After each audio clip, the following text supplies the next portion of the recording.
Bab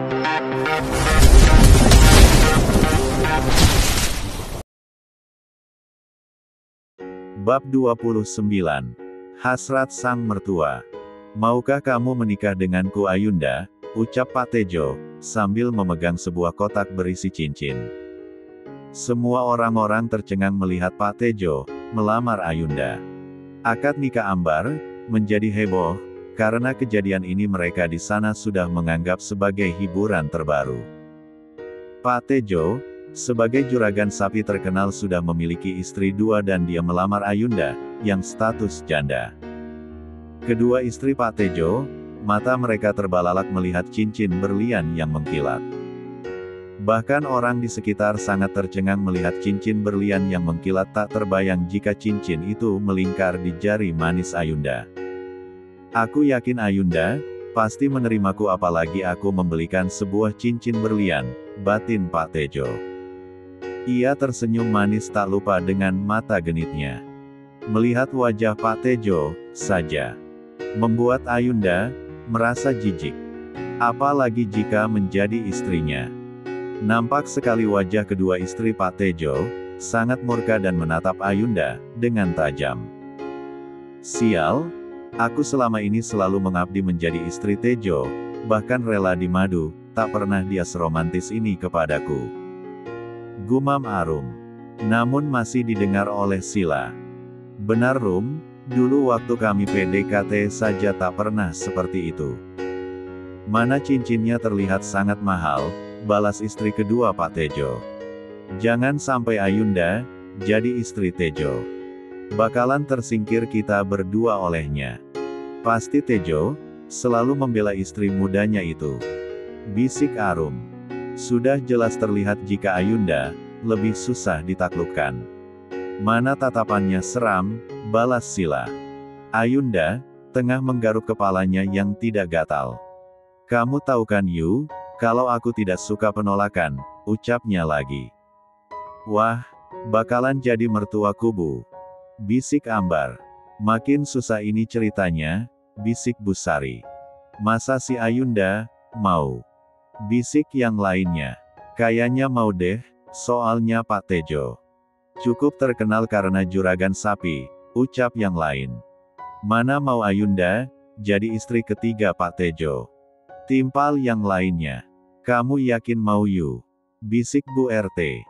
Mana mau Ayunda, mana tua lagi, keriput ada uban, aku yakin pasti udah loyo kayak terong kukus, balas Bu Sumi. Ada-ada aja kamu Sum. Keke Bu RT. Kenapa juga mertua Kak Jenita mau sama Ayunda, gumam Nelly. Gak ngangka Pak Tejo nekat juga lamar Ayunda saat acara akad nikah anaknya. Kalau ditolak mentah-mentah malunya gak ketolongan, hihihi, batin Henry. Di dalam hatinya tengah cekikikan tertawa melihat nekat Pak mertua Kak Ambar. Ayo Ayunda, jawab dong. Masa diam saja? Teriak ibu-ibu rempong. Terima saja Yu, biar kita jadi keluargaan. Ucap salah satu ibu-ibu keluarga besar Pak Tejo. Benar Yu. Timpal yang lainnya. Gila benar kalau Ayunda menerima Pak Tejo, masa mantan istri anakku jadi besan. Kata Bu Sari. Bisa-bisa anakmu jadi bahan percobaan SAR. Bisik tetangga Bas Sari. Gak bisa dibiarin ini, malah dia yang berkuasa nantinya, mana istri-istri Pak Tejo, tak berani menghalangi lagi. Sengit Bu Sari. Masa sih, Bapak mau nambah istri lagi? Mana cantikan istri Bapak daripada istriku? Bisa-bisa aku yang hilaf punya ibu tiri seperti Ayunda, batin Johan. Ia melirik ke arah Ambar, yang barusan telah menjadi istrinya. Ayo Yu, jawab. Senggol Bu Sumi. Astaga, mimpi apa aku malam tadi? Tua-tua keladi ngajak nikah, batin Ayunda. Nampak tak nyaman semua orang melihat ke arahnya. Maaf Pak Tejo, saya menolak, ujar Ayunda. Ia menjawab dengan santai. Kenapa menolakku Yu, apa karena istri-istriku? Kamu tenang selama ada aku selalu di sampingmu akan aman. Jika mereka berani macam-macam akan aku beri mereka pelajaran, decak Pak Tejo. Ia tak percaya jika Ayunda menolaknya. Aku menolak karena tidak menyukai Pak Tejo, tidak cinta, tidak sayang, mana banyak istri lagi. Ketus Ayunda. Tapi Yu, aku jatuh cinta saat pertama melihatmu, aku janji akan menjadimu ratu di istana kita nanti, ucap Pak Tejo.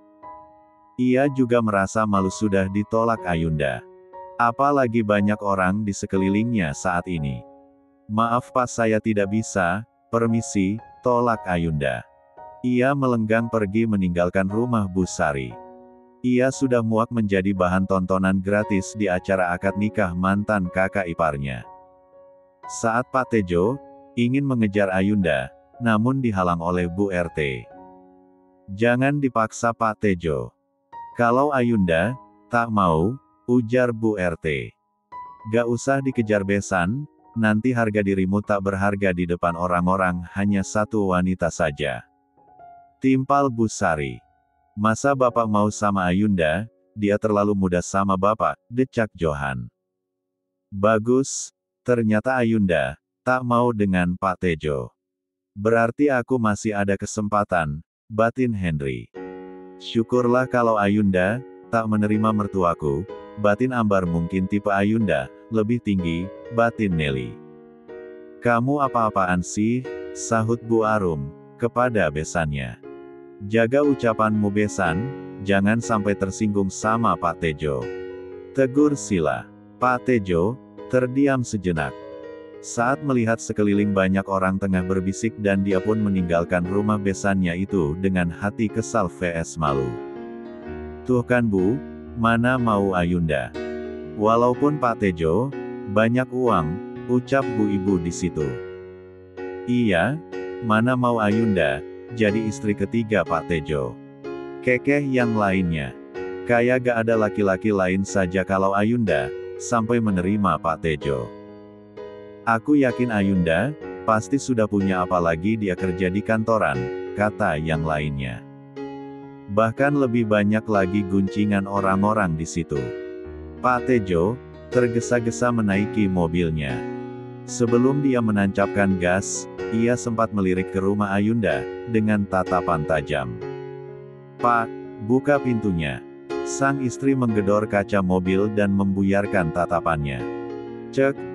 Makanya Pak, gak usah sok-sokan lamar Ayunda. Seharusnya Bapak sadar sendirilah. Tipe Ayunda lebih tinggi, ucap Arum. Hanya istri pertama saja yang berani berucap seperti. Lebih baik diam, seperti Sila. Apa kamu tak jera aku tampar lagi bentak sang suami. Arum hanya diam, tak lagi pipi mulusnya jadi sasaran seperti tadi. Diam, nanti suami kita malah marah, bisik Sila. Cek, aku sudah malu Sil, di depan semua orang suamiku telah berani menamparkan demi seorang wanita. Baguslah jika Ayunda tak menerimanya, itu karma karena sudah bermain kasar kepada istri sahnya. Sindirnya lagi. Pak Tejo, ia memilih diam saat sang istri menyindir dirinya. Dengan perasaan campur aduk karena tak dapat memiliki Ayunda. Saat ini Ayunda tengah duduk santai di sofa. Dasar tua-tua keladi, buat malu aja jadinya, gerutu Ayunda. Kepalanya terasa berdenyut-denyut saat mengingat kejadian tadi. Semoga saja Pak Tejo tak menggangguku lagi. Biar aku tenang. Gak enak juga jadi janda.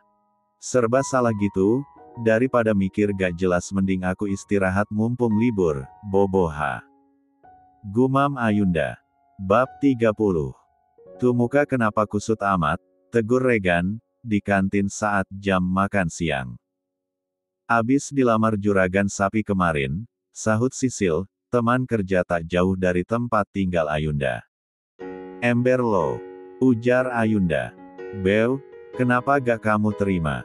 Lumayan juragan sapi. Kekeh Regan. Ogah, mending kamu aja sekalian jadi istri ketiga juragan sapi, ucap Ayunda. Yah, kamu bisa nyingkirin istri-istrinya dan kamu bakalan jadi istri satu-satunya. Ledek Regan. Suka ya. Ledekin aku gitu lirik Ayunda dengan tajam. Soal itu. Kabur. Teriak Regan, dasar bocah. Gerutu Ayunda. Dering. Ponsel milik Ayunda. Bu RT ngapain telpon? Kata Ayunda. Assalamualaikum. Ada apa Bu? Ayunda. Waalaikumsalam. Kamu ingat gak sama sepupumu Bu Halimah sama anaknya perempuan yang namanya Sinta?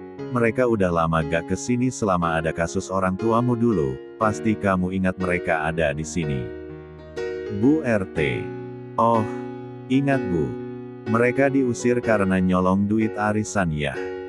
Ayunda langsung mengingat kejadian itu. Ya udah. Nanti pulang aja kita bahasnya lebih enak. Sepupumu tinggal dulu di rumah Bu Sumi, kalau rumahku takut ada yang hilang, hihihi. Canda Yu. Bu RT. Iya Bu, aku juga sibuk. Assalamualaikum, Ayunda. Waalaikum. Sahut Bu RT. Astagfirullah. Ngapain lagi sih, parasit tiba-tiba datang. Gumam Ayunda. Ia melanjutkan pekerjaan. Aku dengar-dengar, Zense. Ucap Regan. Tiba-tiba di ambang pintu. Cek, cerita setengah-setengah. Ucap Ayunda. Cie, penasaran, kekehnya. Tunanganku ngajak liburan di pantai tapi nginep. Mendengar perkataan Regan, Ayunda langsung menghentikan pekerjaannya. Gratis gak? Kata Ayunda. Cek, iya gratis. Kamu tinggal bawa baju doang, miskin kagak tapi cari gratis. Jawab Regan. Karena yang gratisan itu enak bos. Kekeh Ayunda. Ikut gak? Kalau ikut lusa kami jemput. Emang siapa aja sih? Jangan bilang ya cuman kita bertiga. Nanti dikira orang kamu yang punya istri dua. Benar juga apa katamu? Enak kayaknya punya istri dua, hahaha. Regan tertawa lepas. Sakit sasa, Vivian, ucap Regan. Entah dari mana sang tunangan tiba-tiba datang. Apa Vivian? Mendengar pembicaraan kami tadi, mati aku, batin Regan. Oh, jadi ada niatan mau punyaku istri dua ha. Bentak Vivian, yang masih manjewer telinga, Regan. Gak, tadi cuman bercanda. Jawab Regan, ia masih meringis kesakitan karena telinganya masih dijewer, hahaha, mampus. Ucap Ayunda. Awas, lo. Ancam Regan. Sayang, jangan marah ya. Tadi cuman bercanda sama Ayunda. Kita ke butik Tante Marisa, katanya fitting baju pengantin. Regan mencoba meredakan amarah Vivian. Awas, bakalan aku patah terong kamu. Ancam Vivian. Jangan, nanti gak bisa bikin adek. Jawab Regan. Nanti aja Vi, waktu kamu udah punya anak 5, baru kamu patahin terong Regan. Ujar Ayunda. Gak usah didengarin apa kata Ayunda. Ayo kita ke butik, ajak Regan lagi. Aku setuju apa pendapatmu, kami pergi dulu ya yuk. Pamit Vivian, ia tersenyum manis. Jangan nodai otak calon istriku yuk. Tegur Regan. Namun Ayunda nampak biasa saja kepada bosnya itu. Iya, hati-hati bos. Kekehnya. Lumayan dapat senjata ampuh, batin Ayunda. Udah lama banget ya Bu Halimah, itu gak kesini terakhir pas kejadian itu kan, ucap Bu Sari. Iya, mungkin mereka mau numpang hidup kayaknya sama Ayunda. Cibir yang lainnya. Please, mau-maunya Ayunda, numpangin mereka mana bawa menantu lagi, gumam yang lain. Kita dekatin aja yuk. Ajak Bu Sari. Yuk, kita tanyain kenapa mereka kesini. Sahut yang lainnya. Mereka pun mendekati rumah Bu Sumi, karena sepupu Ayunda, tengah duduk di teras sambil menunggu Ayunda. Tak luput juga dengan deretan pertanyaan dari ibu-ibu di sekitar kenapa mereka tiba-tiba kesini. Apa kabur Bu Halimah? Ucap Bu Sari, yang baru saja datang. Baik Bu, Bu Sariyah. Tanya Bu Halimah. Jadi ini yang pernah jadi mertua Ayunda?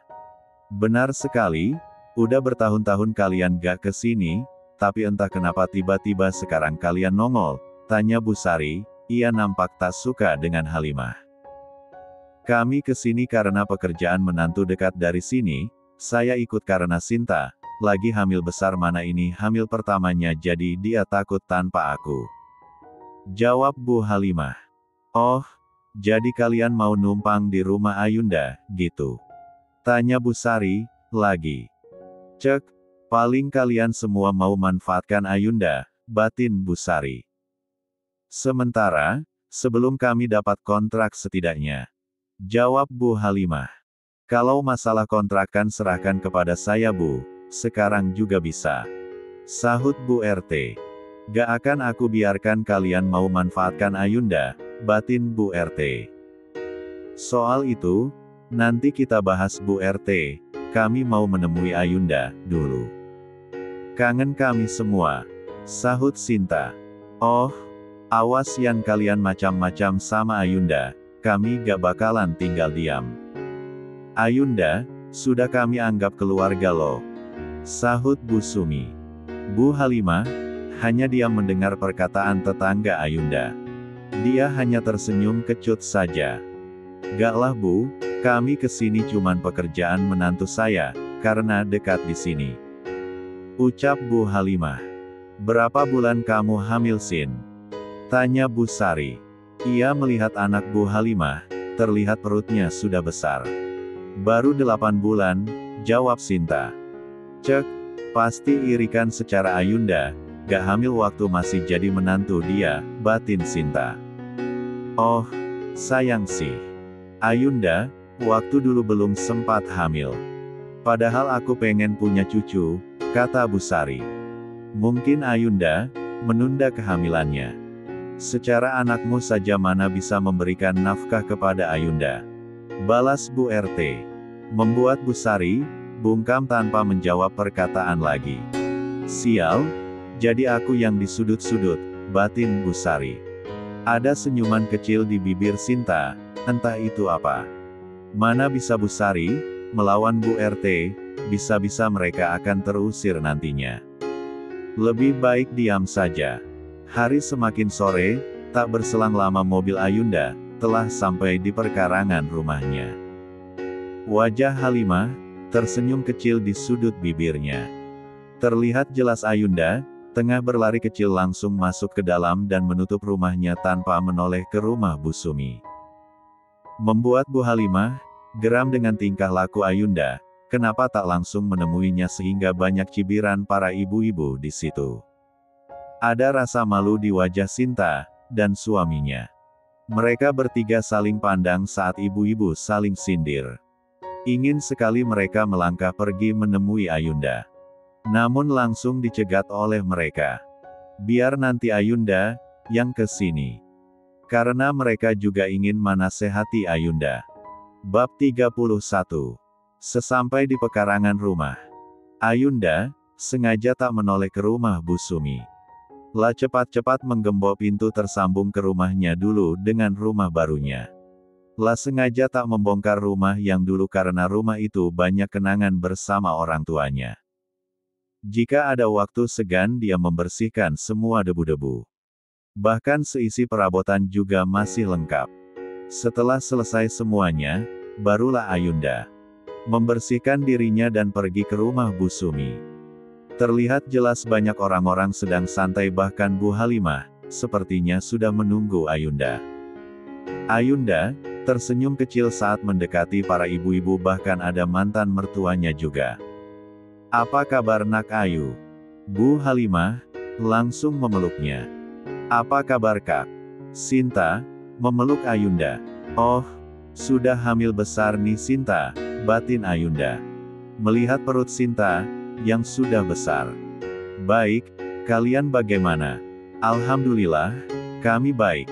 Sahut Bu Halimah. Duduk dulu yuk. Ajak Bu Sumi. Ada apa mencariku Tante? Tanya Ayunda. Jangan panggil Tante, Panggil saja Bu Halimah. Gimana kita bicarakan secara keluarga saja yuk, gak enak banyak orang sini. Ujar Bu Halimah. Mereka bukan orang Bu, tapi sudah aku anggap keluargaku sendiri. Kata Ayunda. Membuat Bu Halimah terdiam. Sial, kalau begini jadi susah, batin Bu Halimah. Kami kesini mau tinggal di rumah Yu, tapi hanya sementara. Alasan Bu Halimah. Oh, boleh. Jawab Ayunda. Mendengar perkataan Ayunda, semua orang tercengang. Bu Halimah tersenyum lebar karena sudah menerima mereka jika tinggal di rumah Ayunda. Kamu yakin Yu? Tegur Bu RT. Yakin kok Bu, tapi kalian tinggal di rumah lamaku yang di samping itu. Tenang kok, semua perabotan rumah tangga masih lengkap, kata Ayunda. Membuat semuanya orang cengingisan mendengar kenyataannya di mana mereka tinggal. Dikira para ibu-ibu Ayunda akan menumpangi mereka di rumah barunya, tapi malah di rumah lama. Apa-apaan ini, masa kami disuruh tinggal di rumah jelek seperti itu, batin Bu Halimah. Gak mau, masa tinggal di tempat yang sempit, dasar pelit, batin Sinta. Ternyata cantik banget Ayunda, mana janda. Kok bisa sih dia diceraikan, mana sukses lagi, jauh banget sama Sinta, batin Vano, suami Sinta. Gratis kok Bu, tinggal kalian bayar listriknya aja, lumayan loh daripada ngontrak. Timpal Ayunda. Benar Bu Halimah, aku setuju, apa kata Ayu. Sahut Bu Sumi. Kalau gak mau nanti aku carikan kontrakan, timpal Bu RT. Rumah itu sempit Yu. Mana Sinta, lagi hamil besar pasti dia gerah, ucap Bu Halimah. Cek. Bilang saja tak mau tinggal di tempat itu kan, batin Ayunda. Ia tersenyum kecil. Di rumah baruku juga gak ada AC kok Bu, di rumah lamaku juga ada kipas angin, kata Ayunda. Terima aja Bu, nanti kita bicarakan lagi, bisik Sinta. Waktu dulu aku betah-betah aja di rumah lama Ayunda, ucap Bu Sari. Kalau mau kontrakan ada AC-nya nanti aku carikan, tapi mahal iyo bulanannya, kata Bu RT. Mending di rumah lama Ayunda, enak gratis tinggal bayar listrik doang, sahut yang lainnya. Kalau gak mau gak apa-apa Bu, aku gak maksa, ujar Ayunda. Kami mau kok Yu, tinggal di tempat lamamu. Ayo kita ke sana, kata Bu Halimah. Ayo. Apa ibu-ibu mau ikut? Ajaknya. Gak deh, udah mau senja juga, sahut yang lainnya. Tak lama ibu-ibu di tempat sudah membubarkan diri. Karena hari mulai senja juga. Mereka bertiga menggiring Ayunda dari belakang hingga masuk ke dalam rumah lama Ayunda. Benar saja perabotannya masih lengkap, bahkan dibungkus menggunakan plastik agar tak berdebu. Alat-alat dapur juga lengkap tanpa kekurangan. Kalian tinggal buka saja plastiknya, ujar Ayunda.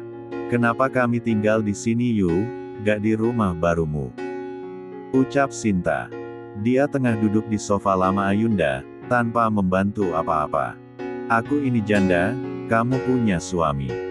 Aku gak mau hal-hal buruk atas penilaian orang lain terhadapku, jawab Ayunda. Ia juga membantu melepaskan plastik di sofa. Kan ada aku Yu, mana berani orang lain berbicara macam-macam, sahut Bu Halimah. Di sini gerah Yu, mana banyak debu juga, keluh Sinta. Tinggal dibersihkan beres, jawab Ayunda. Ya sudah, aku mau pulang. Terserah kalian mau tinggal di sini atau gak, ucap Ayunda, sebelum dia melenggang pergi. Rumahnya gak terlalu besar tapi gak apa-apa Bu. Daripada kita ngontrak banyak pengeluaran, ujar Vano. Makanya Mas, kamu cari kerjaan kantoran kek, biar bisa beli rumah kayak Ayunda, sungut Sinta. Ini semua karena ibu Musin, coba aja jangan macam-macam di rumah ibuku, kita gak bakalan diusir, untung aku tidak menceraikanmu, bentak Vano. Vano tengah kesal kepadaku sang istri. Diam, kita syukuri apa yang ada. Apalagi kamu hamil besar, ujar Bu Halimah. Ini semua karena ibu, berani-beraninya mencuri kalung mertuaku, hasilnya ketahuan kan, bahkan sekarang kita semua diusir Bu. Isak Sinta. Cek, selalu aku yang disalahkan, gumam Bu Halimah. Lama-lama aku enek melihat anak sama ibunya, setelah lahirnya anak aku akan menggugat cerai saja, batin Vano. Ibu bilang kalau Ayunda, itu lemah selalu menurut Bu, tapi apa dia malah menyuruh kita tinggal di sini? Timpal Sinta. Ibu kira juga begitu Sin. Daripada mikir gak jelas, mending ibu beli apa gitu di luar lapar ini. Kalau bisa minta sama Ayunda, suruh Vino. Kamu berani ya, menyuruh mertuamu Van, bentak Bu Halimah. Cek, jangan berani membentakku Bu, ini semua karena ibu. Mau aku ceraikan Sinta, balas Vano. Mas, kamu berani sih bentak-bentak ibu. Kenapa kamu selalu berkata ingin menceraikanku Mas? Ucap Sinta. Aku malu Sin, malu banget. Karena kasus ibumu mencuri kalung ibuku. Bahkan aku dengar loh bisikan ibu-ibu tadi kalau ayahmu pernah menuduh orang tua Ayunda, yang mencuri duit arisan tapi aslinya bapakmu yang mencuri. Jadi selama ini aku menikah keluarga maling, decak Vino, ia tengah emosi. Apalagi dia sudah mengetahui bagaimana sifat keluarga istrinya. Mas, aku mohon jangan ceraikan aku, Sinta, tengah menangis sejadi-jadinya. Sedangkan Bu Halimah, terdiam, dia bingung harus apa. Semuanya memang kesalahan dia. Walaupun sudah meminta maaf kepada sang besan tetap saja ditolak. Ting, suara pesan masuk di ponsel Ayunda. Besok aku akan menjemputmu. Zensei, jemput di rumahku ya. Ayunda, sekalian saja dia jemput ke rumahku, aku kerjain kamu besok Zen, keke Ayunda. Iwau, kamu yakin? Zensei, yakin banget, ditunggu kedatanganmu besok. Ayunda, baik, Zensei. Ada senyuman kecil di sudut bibir Zensei, saat mengetahui Ayunda mau dijemput di rumahnya.